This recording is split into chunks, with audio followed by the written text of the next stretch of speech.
بسم الله الرحمن الرحيم سبح اسم ربك الأعلى الذي خلق فسوى والذي قدر فهدى والذي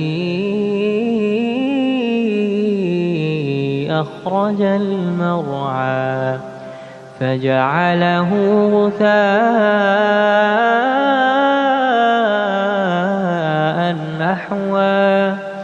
سنقرئك فلا تنسى إلا ما شاء الله إنه يعلم الجهر وما يخفى ونيسرك لليسرى فذكر إن نفعت الذكرى